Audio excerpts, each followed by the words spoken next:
Permisi, Bu. Iya, silakan masuk.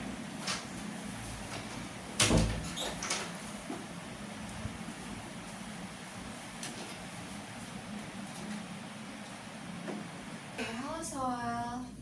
Hai, halo, Iya, Bu. gimana? Santai dulu, nggak usah buru-buru. Inhale, exhale.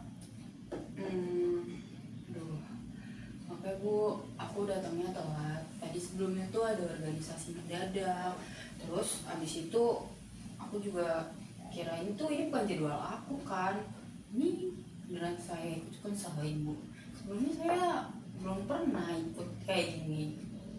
Iya beneran, tapi tenang aja. Kita bukan sidang atau apa-apa ya, santai aja. Kita kayak ngobrol biasa. Makasih juga nih udah mau meluangkan waktu kamu untuk datang ke sini. Wah, aku tahu kamu lagi super duper sibuk. Iya sih, bener. Dan ini aku sibuk banget.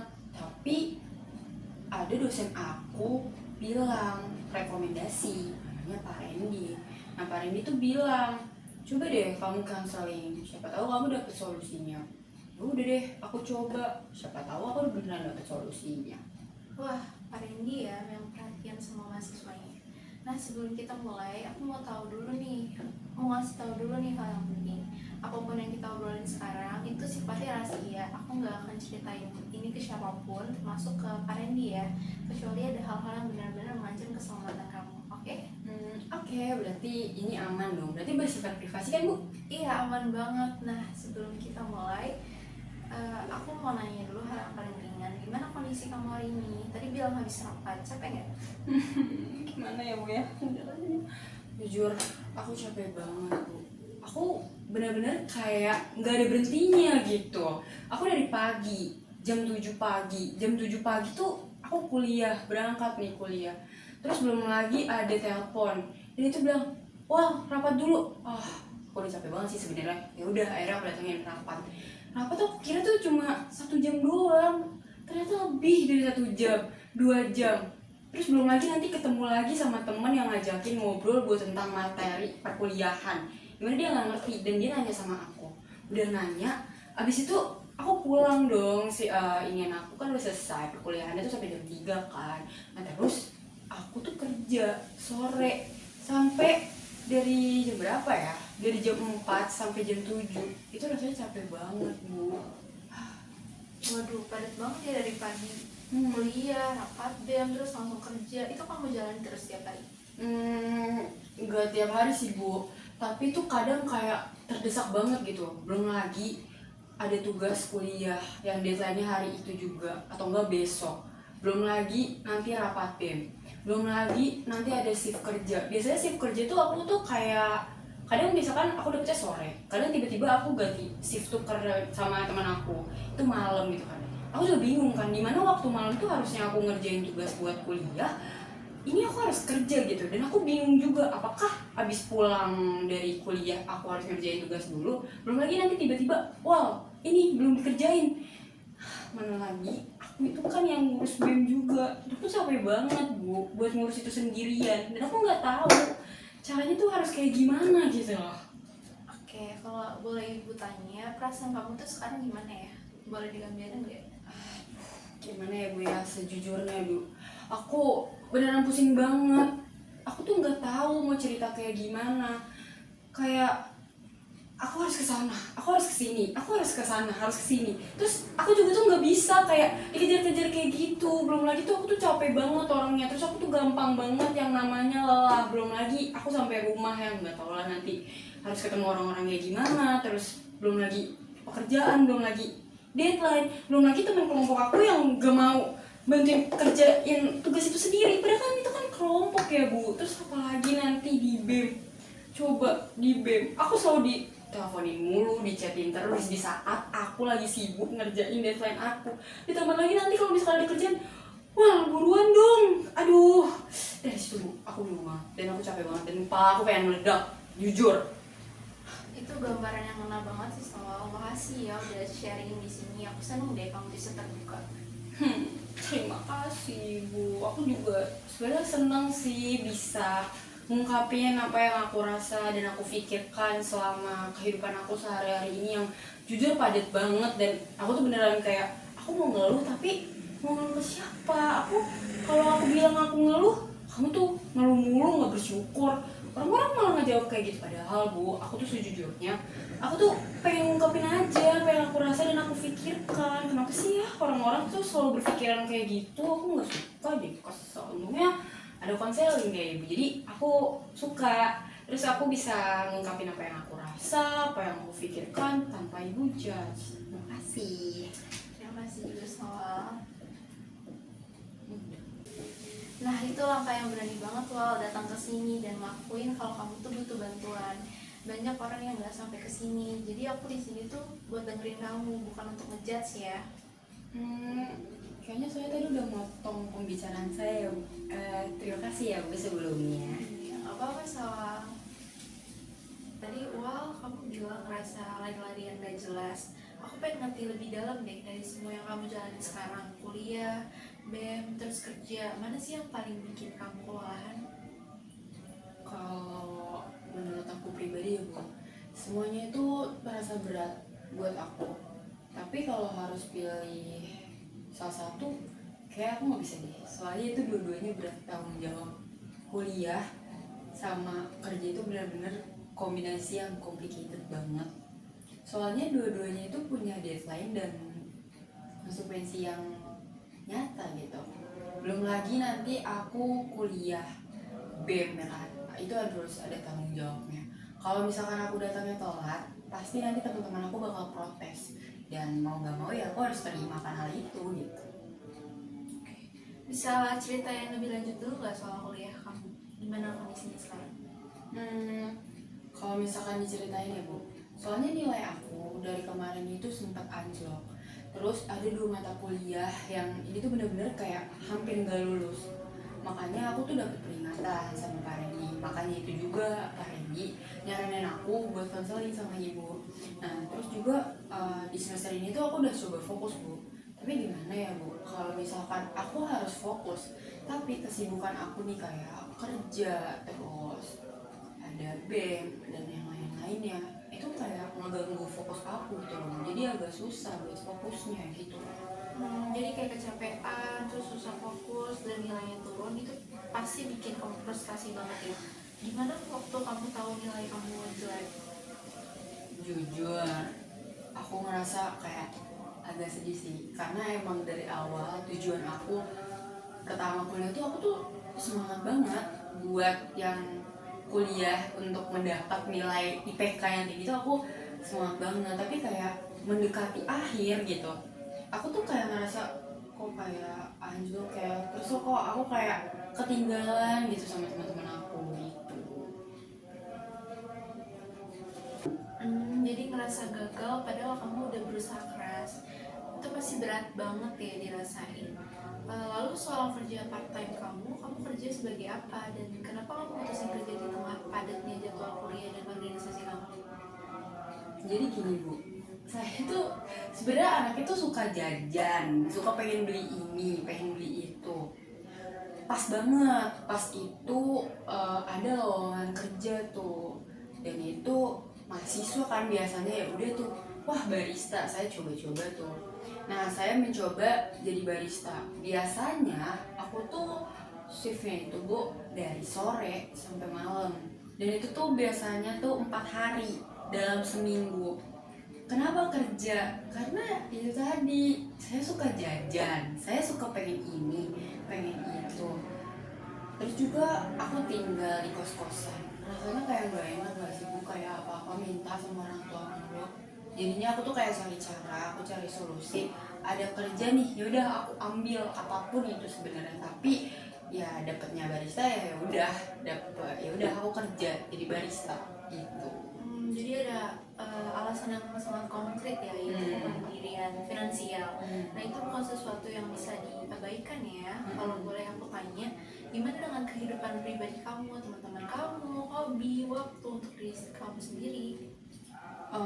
Teman-teman tuh kayak udah gimana ya Bu ya, kayak udah jarang komunikasi sama teman. Mungkin komunikasi sih ada, tapi untuk kerja kelompok doang. Selebihnya kayak kita tuh jarang komunikasi buat kayak sharing or apa itu. Nah terus juga aku juga ngerasa kayak aku tuh jauh banget dari mereka, ketinggalan, karena aku juga punya kehidupan pribadi gitu kan. Jadi aku merasa kayak aduh aku takut ganggu dia nih, aku takut gini. Tapi aku juga udah lama sih nggak ngerjain hobi aku, apa kayak hal-hal yang aku suka. Nah aku tuh suka banget nih Bu, kayak gambar digital, sampai aku tuh buat akun karya-karya aku dan aku unggah gitu kan. Tapi kayak belakangan ini tuh aku tuh udah jarang ngelakuin hal itu, ngelakuin hal-hal yang aku suka tuh aku udah jarang, karena mungkin udah terlalu padat jadwal aku. Jadi aku tuh nggak nyempetin diri aku buat melakukan kegiatan atau hal-hal yang aku sukain dulu gitu. Kamu suka gambar digital. Nah, itu sesuatu yang berarti banget nih buat kamu ya pasti. Tapi sekarang nggak ada waktu atau energi buat itu lagi. Terus kamu merasa terputus dari teman-teman ya, Wak? Kalau aku boleh ngerangkum, kamu sekarang ngerasain kehilangan banyak hal yang dulu penting buat kamu gak sih? Aku ya benar, aku beneran ngerasa kayak kehilangan hal-hal itu. Kayak aku tuh perlahan-lahan itu jauh banget gitu, kayak udah kehilangan teman, belum lagi hal-hal yang aku suka. Itu rasanya kayak aku pengen deh di satu sisi aku tuh pengen ngerasain akan hal itu lagi, tapi aku nggak ngerti cara manajemennya tuh kayak gimana gitu. Nah Nggak kerasa, tapi lama-lama menumpuk gitu ya. Wow. Nah, aku mau tanya satu hal yang mungkin belum pernah kamu tanya ke diri sendiri. Dari semua yang udah kamu jalanin sekarang, sebenarnya apa sih yang paling kamu butuhin? Bukan dari orang lain, tapi kebutuhan yang paling dasar dari diri kamu. jujur, kalau aku pribadi, aku pengen ngerasain namanya dimana aku beneran istirahat. Tapi istirahat itu bukan yang namanya kayak sekadar tidur atau apa gitu, lebih ke me time tanpa gangguan deadline tugas, terus deadline BEM, terus lagi deadline kerja. Itu tuh rasanya aku butuh banget akan hal itu gitu. Dan kayak aku juga pengen banget kan setiap apa yang aku ceritain ke orang tuh, apa yang aku rasakan pada diri aku sendiri, aku tuh nggak dijudge gitu. Aku pengen ketika aku ngungkapin, aku cerita, itu bisa didengar. Karena hal yang kayak gitu tuh Bu, kalau aku ngerasa kalau misalkan aku nggak ceritain apapun itu, aku kayak bener-bener capek banget gitu. Nggak ada tempat buat bersandar, nggak ada tempat rumah untuk bercerita gitu. Itu jawaban yang sangat jujur dan sangat penting. Kamu butuh keseimbangan dan juga arah, bukan cuma selesaikan ini, selesaikan itu, dan itu adalah kebutuhan yang sangat sah. Setiap orang itu berhak punya itu. Ini jujur saya nggak tahu harus berkata kayak gimana, tapi aku rasa terharu Bu, bisa didengar dengan baik tanpa dijudge, tanpa dihakimi. Harus tuh nggak usah kayak gini gitu. Saya ngerasa benar-benar didengar gitu. Justru itu artinya kamu lagi nyentuh sesuatu yang penting buat kamu. Itu hal yang bagus, Sawal. Terima kasih. Oke, Sawal, sekarang aku mau ngajak kamu lihat lebih dekat pola hidup kamu sehari-hari. Boleh kita bahas agak detail gak? Misalnya coba gambarin satu hari kamu yang paling normal sekarang dari pagi sampai malam. Ini beneran harus aku ceritain Bu? Soalnya ini agak aneh gitu sih, karena kegiatan saya tuh jujur agak berantakan. Dimana saya bangun pagi, sholat subuh, habis sholat subuh mandi, persiapan dulu nih, belum lagi yang beres-beres kamar, belum lagi ini, belum lagi itu, belum bantuin orang tua dulu sebentar, berangkatlah kuliah, sop kuliah tuh Bu. Habis kuliah nanti biasanya ada 2 matkul, biasanya pagi sih, pagi sama siang. Pagi, tapi kalau pagi udah selesai itu kan pasti ada jadwal yang kosong ya Bu. Nah itu diisi dengan waktu rapat BEM. Biasanya kalau rapat BEM itu ya setiap Senin sama Rabu. Terus juga nanti siangnya lagi tuh ada kelas, biasanya ada kelas lagi nih Bu. Habis ada kelas, ada kelas itu biasanya kelas itu berapa jam ya, lumayan lah Bu, dari 12:30 sampai 2:30, dan itu pasti jam 3 tuh pasti saya mau gak mau harus siap-siap karena shift sore aku kan kerja. Nah aku kerja, habis kerja itu lama banget. Kerja itu aku dari shift sore itu dari jam 4 sampai jam 7. Habis udah kayak gitu aku pulang, aku mandi. Habis mandi ya aku sholat dulu lah, bersih-bersih. Habis bersih-bersih aku sholat isya ya kan, sekalian. Habis itu aku tuh jujur aku nggak tahu harus ngelakuin apa Bu. Biasanya aku tuh nge-scroll, tapi tuh bener-bener nge-scroll HP, nge-scroll semua aplikasi itu sampai malam. Biasanya aku tuh sampai setengah 12, jam 12 atau enggak itu paling malam banget setengah 1 sih Bu. Kayak gitu, baru aku langsung tidur gitu. Wow, itu padat banget ya Sawal, kamu jalan itu hampir setiap hari berarti ya. Nah kamu bilang sering kesiangan karena tidur di atas jam 1. Itu kamu karena ngerjain tugas atau karena ada hal lain lagi nih?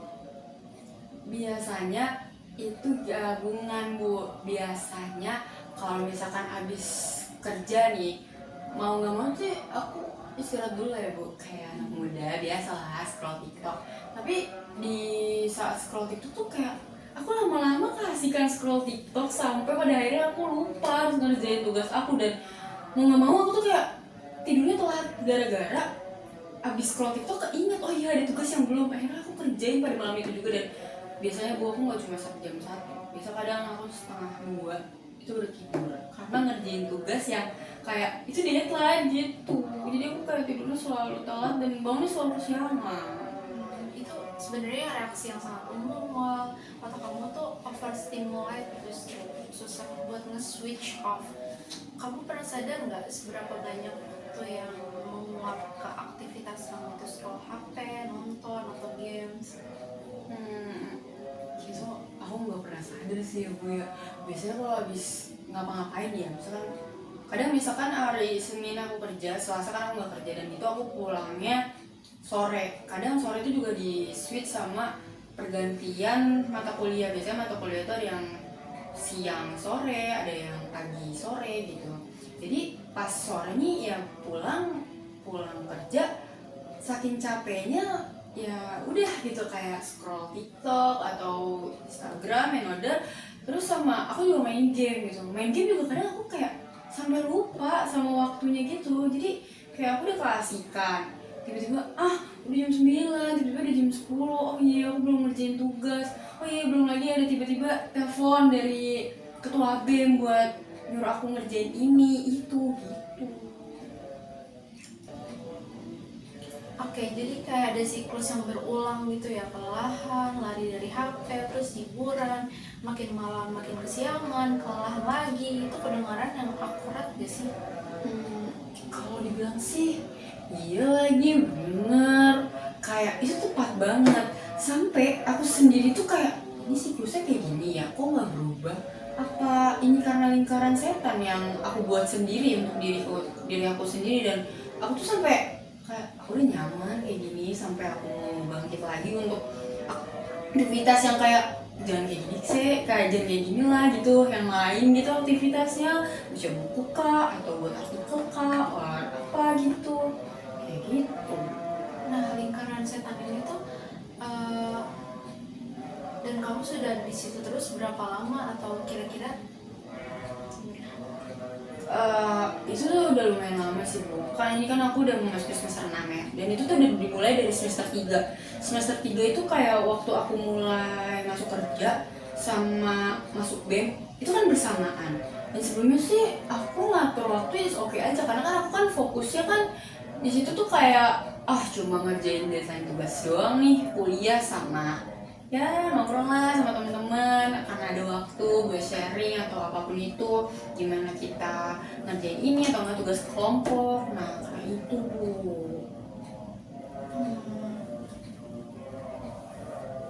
Jadi sebelum dua hal itu masuk, kamu bisa atur waktu dengan lebih baik ya.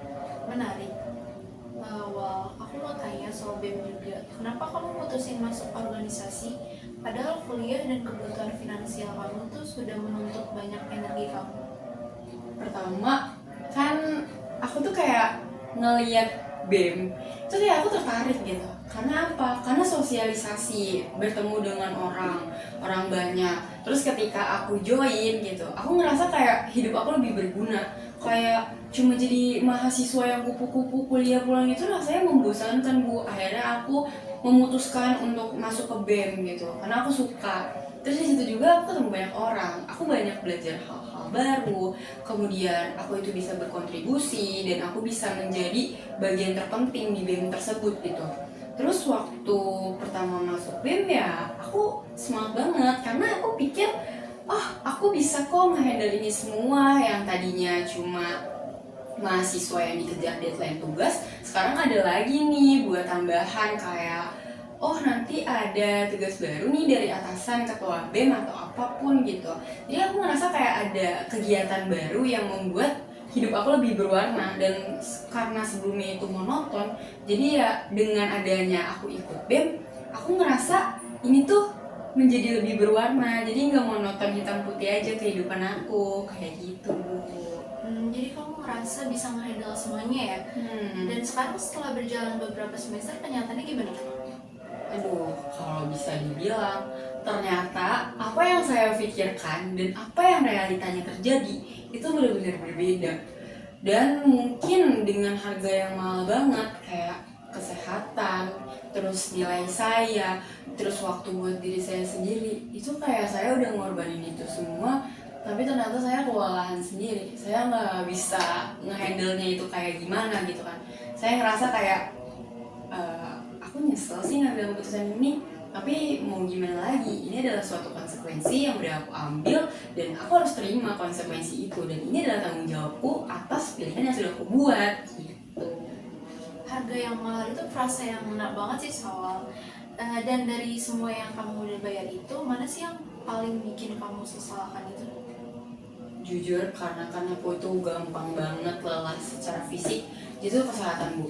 Kenapa kesehatan? Karena belakangan ini tuh ya kayak aku tuh sering capek, terus aku terus sering pusing gitu kan. Karena mungkin aku tidur terlalu larut malam, sampai-sampai aku tuh di kelas tuh ngantuk mulu. Jadi nggak fokus buat memperhatikan dosen ketika dosen itu menjelaskan suatu materi kepadaku, aku tuh nggak ngerti. Jadi aku tuh kayak pusing, keyengan gitu kan.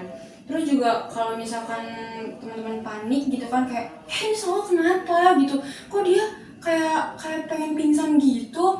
Terus ada salah satu teman aku yang bilang dia kan capek kerja BEM belum apa-apa, jadi kayak aku tuh dibilang gimana ya, kayak orang itu kelelahan tapi ya aku bisa handle kok sendiri. Dan akhirnya ada teman aku yang bilang udah kamu ke dokter aja gitu sana gitu.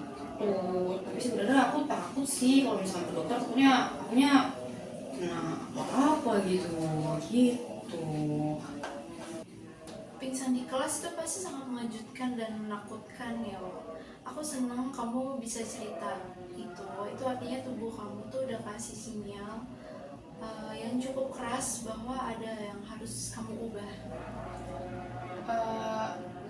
Sebenarnya aku udah kurangin sih bu aktivitas, tapi kayak aku mikir abis kejadian itu ada hal yang harus aku kurangin, tapi aku mikir kerja itu penting buat nyari tambahan karena aku orang yang suka jajan banyak-banyak. Terus BEM juga aku suka banget, terus kuliah nggak mungkin kan aku tinggalin kuliah gitu aja demi BEM sama kerja gitu. Dan aku ngerasa semua kegiatan yang aku pilih, kegiatan yang aku ambil itu rasanya penting semua bu buat aku gitu. Oke, berarti semua terasa penting, jadi sulit nih ya. Yang mana yang harus dikurangi. Nah, itu kita akan bahas lebih dalam lagi nih nanti. Tapi sebelum itu aku mau mastiin, sekarang kondisi kamu gimana? Masih sering pusing kah atau pingsan gitu? Kalau pingsan sih kayaknya udah enggak sih bu. Tapi sebenarnya aku tuh pusing karena aku tuh kurang tidur gitu kan. Karena kurang tidur yang banyak, terus aktivitas secara fisik juga capek banget. Belum lagi nanti buka laptop untuk ngerjain tugas deadline, belum lagi tugas BEM, itu jadi kayak kayak tanggung jawab yang harus diemban. Tapi kalau misalkan aku sekali aja aku ninggalin hal itu gitu, kayak tanggung jawab aku tuh rasanya tuh di situ tuh kayak bakal terima nggak sih kamu konsekuensinya, kamu bakal kena marah dan double-nya tuh double kill. Udah nggak dikerjain, kamu di kemarin atasan kamu diprotes temen kamu, gimana kesehatan kamu ke depannya gitu. Jadi ya kadang mau nggak mau ya sampai pusing sih kayak gitu. Oke, itu penting nih buat kita pertimbangkan juga untuk rencana kita ke depannya. Terima kasih sudah sangat terbuka. Sejauh ini apa ada yang kamu rasakan nggak seperti nyaman untuk diobrolin? Aku udah lega karena jujur tadinya tuh aku nggak bisa mengungkapin ini karena kan kayak orang kayak aku nih orangnya tuh harus dipancing dulu supaya aku bisa ngeluarin unek-unek.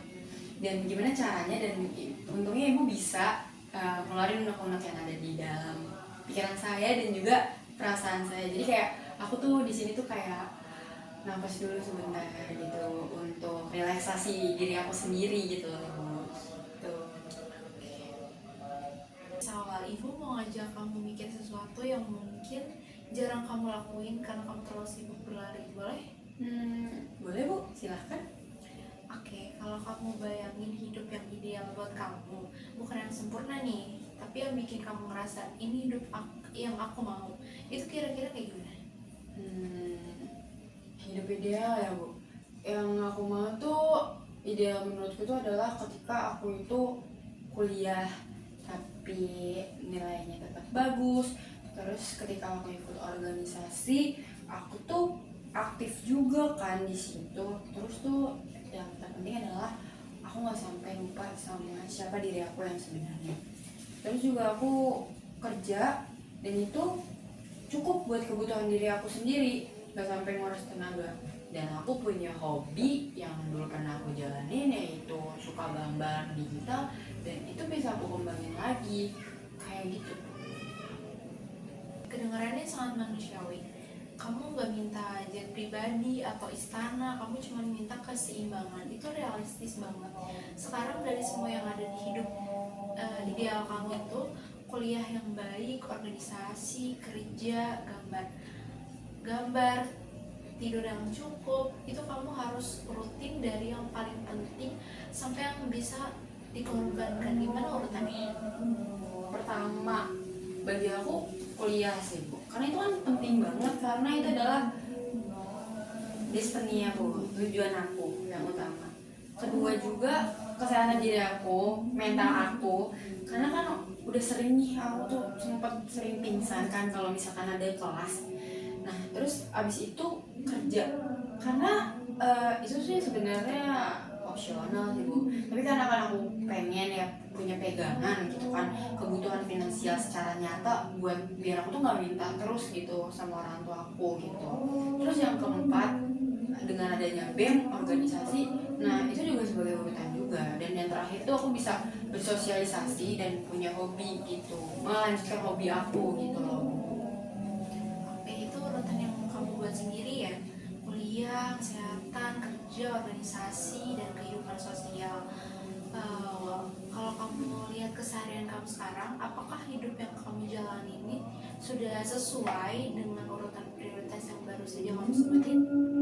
Jujur kalau misalkan dibilang enggak sih, enggak sesuai, karena malah itu kebalikannya gitu.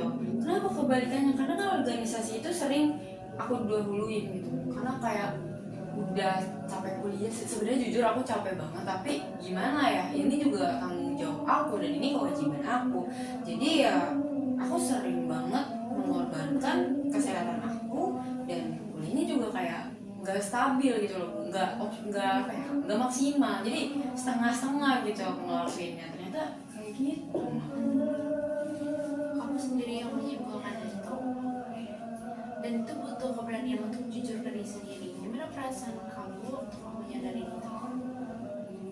Sebenarnya kayak aduh iya lagi, fakta banget gitu, bener banget gitu, kayak agak malu sih sama kehidupan ideal sama fakta yang terjadi di lapangan. Itu kayak it's difference gitu.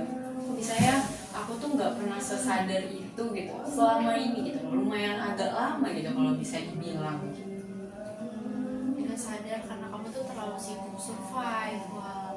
Nah, kamu gak pernah dikasih jeda nih untuk lihat ke belakang dan evaluasi. Itu bukan kesalahan kamu. Yang penting sekarang kamu udah lihat kan. Oke, so sekarang kita masuk ke bagian yang ibu suka sebut tadi, peta hidup kamu ke depan. Ibu bakal nanya ke beberapa hal dan kamu jawab sejujur mungkin ya, nggak ada jawaban yang salah. Oke, baik. Oke, pertanyaan pertama, wants alias keinginan. Soal apa sih yang sebenarnya yang paling kamu inginkan dalam waktu dekat, bukan yang seharusnya nih, bukan yang orang harapkan dari kamu, tapi keinginan yang paling kamu jujur. Jujur saya ingin menjadi orang yang benar-benar tenang dan damai ketika saya menjalani kehidupan saya, di mana ketika aku kuliah aku tuh nggak terburu-buru, dan apa yang dijelaskan oleh dosen aku bisa menyerap materi tersebut. Terus juga aku tuh kalau misalkan tidur lebih dari 5 jam atau enggak 7 sampai 8 jam, itu aku nggak ngerasa aku bersalah gitu.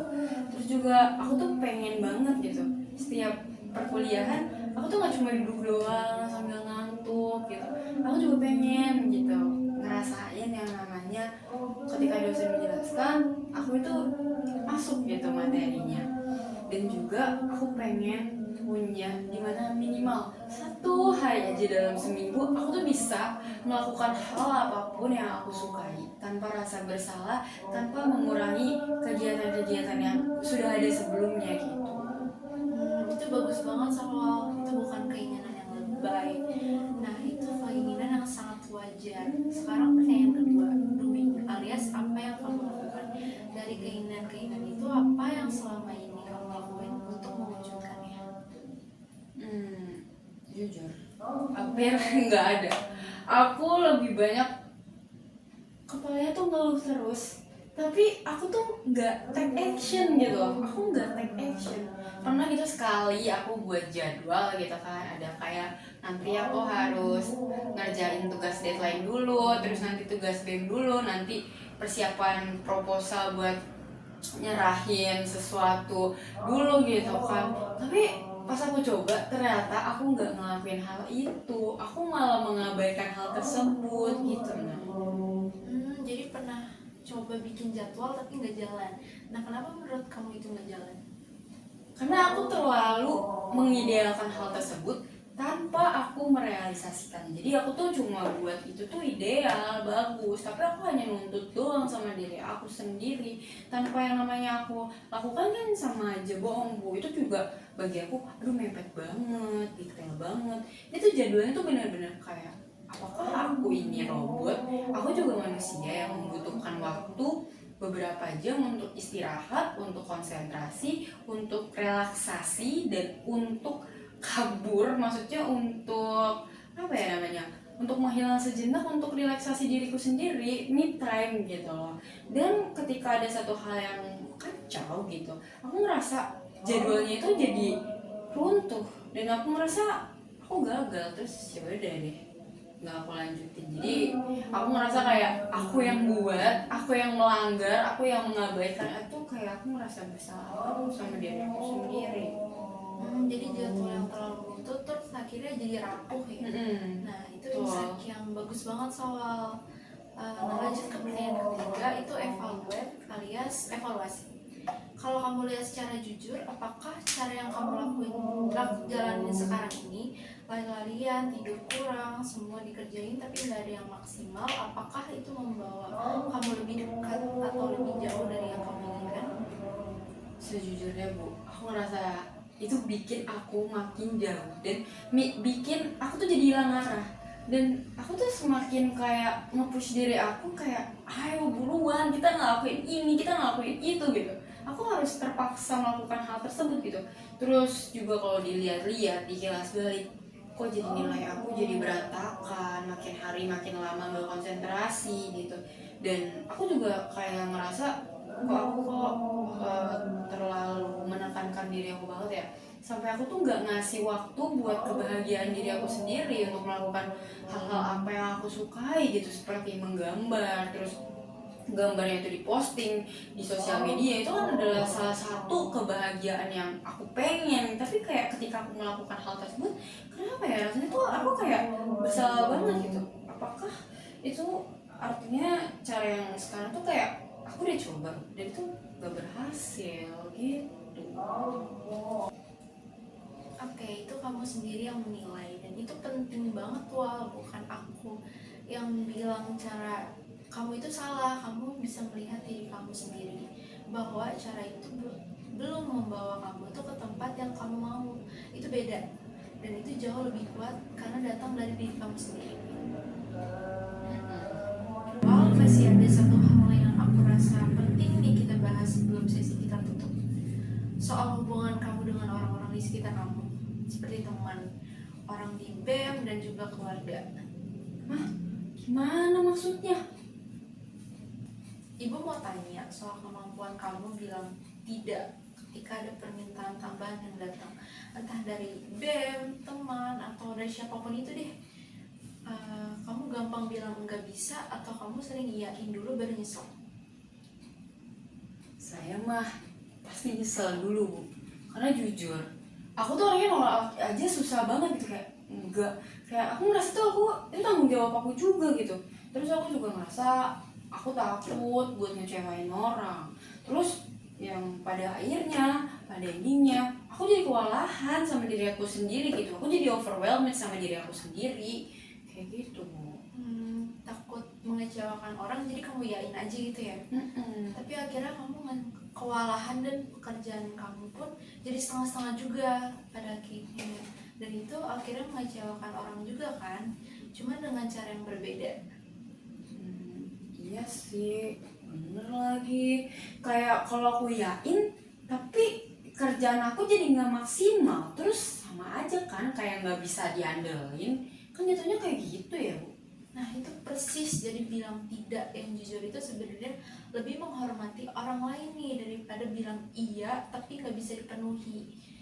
Wah, kita nggak harus langsung jago nolak semuanya kok, tapi mungkin mulai dari satu latihan kecil minggu ini, coba setidaknya sekali kamu bilang maaf aku nggak bisa ambil ini sekarang ke permintaan yang di luar kapasitas kamu, bisa? Gimana ya, Bu, yang ngomongnya ya? Buat aku pribadi kayaknya itu susah banget sih, tapi saya yakin aku bisa. Aku yakin banget dan saya bakal coba itu.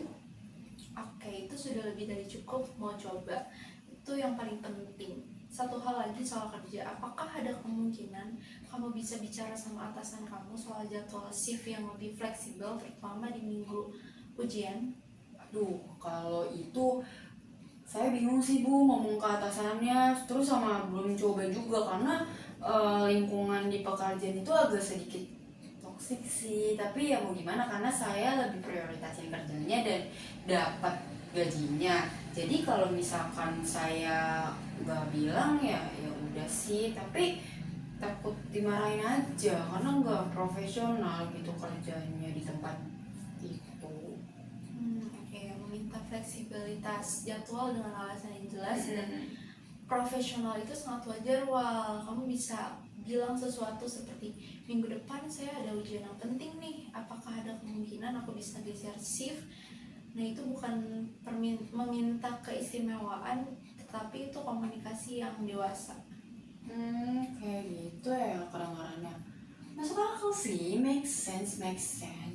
Tapi kayak mungkin aku bisa sih ngobrol sama supervisor aku di tempat kerja aku gitu.